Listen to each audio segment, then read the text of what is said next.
Salut à tous, c'est Nico, j'espère que vous allez bien, moi ça va toujours aussi bien. Alors juste un truc, je viens d'ouvrir ma petite chaîne TikTok, alors je vais pas danser, enfin pas tout le temps, mais je vais principalement vous montrer des objets que je reçois tous les jours parce que c'est très cool. Donc venez me voir sur TikTok, je vous mets le lien de mon profil dans la description de la vidéo. Alors il m'arrive rarement de tester des micros pour smartphone et pourtant voici une des questions qui figure dans le top 10 des questions qu'on me pose le plus souvent. Nico, comment tu fais pour danser aussi bien? Ah non, c'est pas ça la question, bougez pas. Ah non, c'est pas ça. Pour ça, il faut aller voir sur mon TikTok justement. Nico, tu me conseilles quoi pour enregistrer du son de qualité sur mon smartphone? Alors la plupart du temps, les gens veulent des micros Bluetooth, mais pour moi, c'est pas forcément la bonne solution. Je vous explique, un micro Bluetooth va forcément provoquer un délai. Il faudra toujours passer soit par une application dédiée pour filmer et qui va donc faire la synchronisation elle-même entre le son et l'image, soit il faudra faire la synchro soi-même dans un logiciel de montage vidéo et c'est vraiment pas pratique et c'est surtout ingérable si vous voulez faire du live depuis votre smartphone. Donc pour moi, la meilleure solution, c'est d'avoir un micro qui soit branché avec un câble sur votre smartphone. Et là, c'est pas compliqué. La partie la plus importante, c'est pas le branchement, ni le smartphone, c'est le micro. Et en termes de micro, quand la marque numéro 1 des micros dans le monde annonce des micro-cravates pour smartphone, on appelle ça un lavalier, je vous promets qu'on l'écoute. Et donc, Sennheiser vient de dévoiler le XS Lav, qui est un micro-cravate qui peut être utilisé de deux manières principales, soit branché sur votre smartphone via le port USB Type C, ou alors sur votre ordi, toujours avec le même branchement, mais cette fois-ci, vous allez pouvoir l'utiliser également pour les visios, pour les podcasts, ou alors pour toute appli pour laquelle vous avez besoin d'enregistrer votre voix sans avoir un énorme micro face à vous. C'est vrai que c'est joli, mais en fait, non, c'est moche. Et le truc vraiment cool, c'est que Sennheiser vient de sortir ce micro dans un kit complet pour smartphone. Il s'appelle le XS Lav USB-C Mobile Kit, qui comprend donc un mini trépied fabriqué par Manfrotto et un support pour y installer votre smartphone. Et bien sûr, le micro. Alors, je pourrais m'arrêter là et vous dire, on arrête la musique et on commence à l'unboxing, mais attendez, pas tout de suite, parce que regardez, Sennheiser m'a aussi envoyé un autre kit super intéressant, c'est le MKE 400 Mobile Kit. Il est composé du même trépied, fabriqué toujours par Manfrotto, du même système de support pour smartphone, mais cette fois-ci d'un micro canon assez volumineux qui sera installé sur le support de smartphone. On va aussi le découvrir et le tester en même temps. Mais on commence évidemment par l'unboxing du XS Lav USB-C Mobile Kit. C'est parti, attention. Une petite dock. Le fameux support, ouh, c'est du métal, ça a l'air bien solide. Le trépied Manfrotto, bien solide également. Un petit sachet avec le micro-cravate. Ça, c'est le lavalier, donc le micro-cravate. Ça, c'est le petit support pour faire tenir le micro. On va pousser comme ça, voilà, ça se met comme ça. Et ça, c'est la petite pince que vous allez accrocher sur vos vêtements. Ça a l'air tout simple. Alors, le support est entièrement métallique, donc ça fait super quali. Et il faut tirer pour agrandir la zone où on installe son smartphone.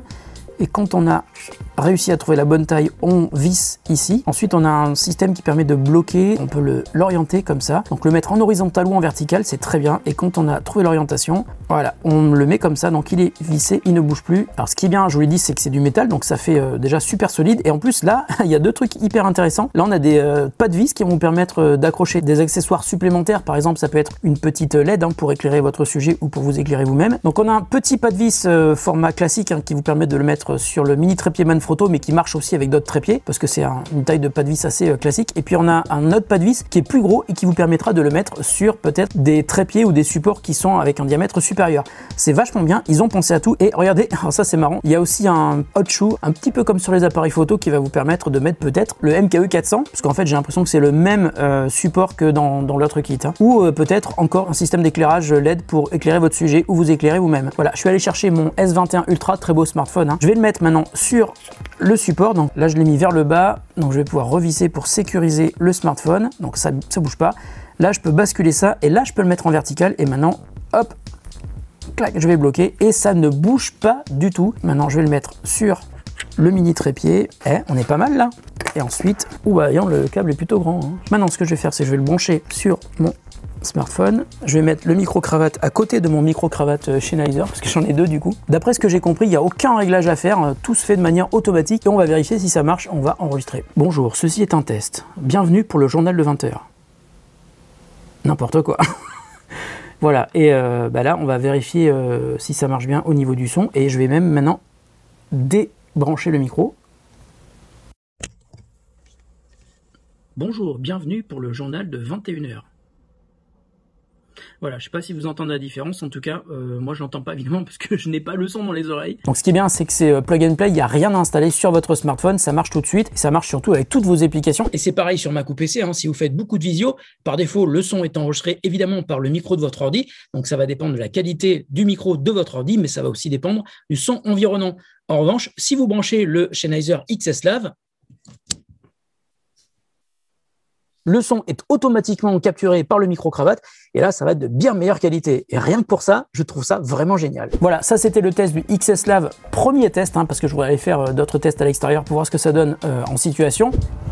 Salut, c'est un nouveau vlog de Nico Voyage. Aujourd'hui, je suis à Saint-Malo, la sous-préfecture d'Ille-et-Vilaine en Bretagne. Alors dans Saint-Malo, il y a la ville un petit peu nouvelle et puis il y a la cité ancienne qui s'appelle Intramuros et dans laquelle c'était un ancien repère de corsaires. Alors les corsaires, c'est quoi? C'était des pirates en fait, mais qui étaient adoubés, qui étaient même légalisés par le roi. Donc ils avaient le droit de piller des bateaux, mais pour le compte de la royauté. C'est quand même assez incroyable. Qu'est-ce que c'est beau Saint-Malo. Couille-gaman, phare breton, crêpes, galettes. Vous voyez Fanny et Romain, ils viennent d'ici les trucs qu'on vous a achetés.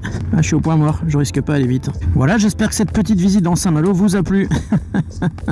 Merci à vous de votre attention. Un truc aussi à voir à Saint-Malo qui est plutôt intéressant, c'est le Grand B. C'est un gros rocher qui est juste devant Saint-Malo et sur lequel on peut voir la tombe de Chateaubriand. Voilà, c'est la fin de cet épisode de Nico en voyage à Saint-Malo, ici en Ille-et-Vilaine et en Bretagne.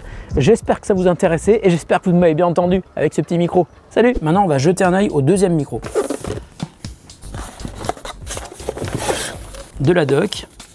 Le même trépied, du coup, je l'ai en double. Oh, un Dead Cat. Ça s'appelle un chat mort, en fait. C'est une petite moumoute pour... Non, c'est pour mettre sur le micro pour éviter qu'il y ait du vent dessus. Alors là, ce qui est intéressant, c'est qu'il y a deux câbles jack au format TRRS. Ça va permettre en fait d'utiliser la prise jack de votre smartphone pour faire passer le son du micro, parce que quand vous avez un casque donc filaire, il y a un micro dessus pour un smartphone. Et ben là, on va utiliser ça pour faire passer le son du micro. Alors le micro, justement, le voilà. Donc plusieurs choses à remarquer. D'abord, il est plutôt volumineux. On a le bouton pour l'allumer. Il s'allume. Ensuite, on a un bouton qui permet de régler le gain. Le gain, c'est le volume en fait de capture d'enregistrement du micro. Et puis un filtre passe haut, passe bas. Donc ça va vous permettre de couper les fréquences graves pour éviter tous les pou pou pou qui sont un petit peu désagréables. Et puis l'autre côté, on a un bouton de volume et on a une prise casque. Ça veut dire que vous allez pouvoir monitorer ce que vous enregistrez avec le micro avec un casque. On est sur un truc pas loin d'être carrément professionnel là. Et donc dessous, on a le fameux format hot shoe, donc qui vous permet par exemple de mettre votre micro sur un appareil photo. En 1973, j'étais pas vieux, mais j'étais quand même né, j'avais 1 an, et c'est cette année-là qu'est sorti Headhunters, qui était le 13e album de Herbie Hancock. À l'époque, c'était donc loin d'être un débutant, parce qu'il avait déjà sorti plusieurs albums, et il avait aussi bossé avec des grands noms du jazz, comme Miles Davis, mais avec celui-là, il a pris un virage vers le jazz fusion, et cet album s'est vendu à 1 million d'exemplaires, ce qui était quand même énorme pour l'époque. Bon, tout ça pour dire, si vous voulez écouter du son de qualité, vous pouvez utiliser une platine vinyle, et si vous voulez enregistrer du son de qualité, utilisez un micro de qualité, comme le MKE 400 par exemple, si vous le branchez sur votre appareil photo.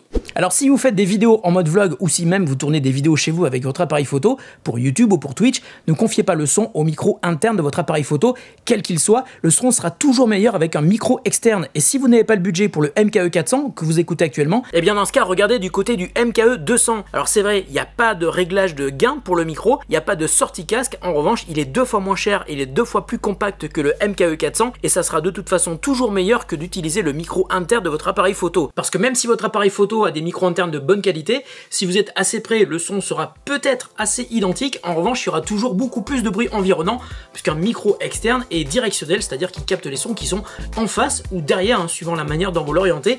Et avec le micro interne d'un appareil photo, en général, le son est enregistré de tous les côtés, donc c'est bien plus désagréable pour la personne qui va regarder vos vidéos. Donc pour résumer sur les produits dont je vous ai parlé dans cette vidéo et que je teste depuis quelques semaines, cette collection de kits mobiles annoncée par Sennheiser est quand même une très bonne nouvelle pour tous ceux qui veulent améliorer la qualité du son de leurs vidéos de manière simple. Et il y en a vraiment pour tous les cas d'usage, filmer avec son smartphone, avec son appareil photo, filmer devant la caméra ou à distance et laisser le choix aux utilisateurs en leur proposant à chaque fois une très bonne qualité audio. C'est vraiment malin de la part d'une marque qui a déjà une excellente réputation dans le milieu professionnel depuis des décennies. Nous ici au studio, ça fait 10 ans qu'on n'utilise que des micro-cravates et des kits sans fil Sennheiser. On est hyper content, c'est fiable, c'est solide, le son est excellent et dans cette gamme de produits proposés par Sennheiser pour le grand public, on retrouve le même esprit de qualité. Je me mets à votre place, acheter un micro sans pouvoir l'écouter, c'est pas évident et on peut être attiré par des prix très bas et finalement être déçu du résultat avec par exemple des cellules de micro qui sont de mauvaise qualité. C'est ce qu'on trouve en général sur les micros premier prix. Avec Sennheiser, quel que soit le produit que vous achetez, en plus d'une bonne finition, les cellules, donc la partie du micro qui enregistre votre voix, sont de très bonne qualité. Je vous recommande vraiment tous ces produits. Vous pouvez y aller les yeux fermés, mais évidemment les oreilles bien ouvertes. Voilà, la vidéo est terminée. J'espère qu'elle vous aura intéressé, que vous avez donc pu entendre et apprécier ce que donnent ces micros en intérieur, mais aussi en extérieur. Si ces produits vous intéressent, je vous mets des liens dans la description de la vidéo. Ce sont des liens affiliés. Pour vous, ça ne change absolument rien, mais si vous achetez avec nos liens, une partie minime du prix nous reviendra et nous permettra donc de continuer à faire vivre la chaîne et de toujours vous faire découvrir de nouveaux produits. Prenez soin de vous et de ceux que vous aimez. Merci à toutes et à tous et à très bientôt sur The Grand Test.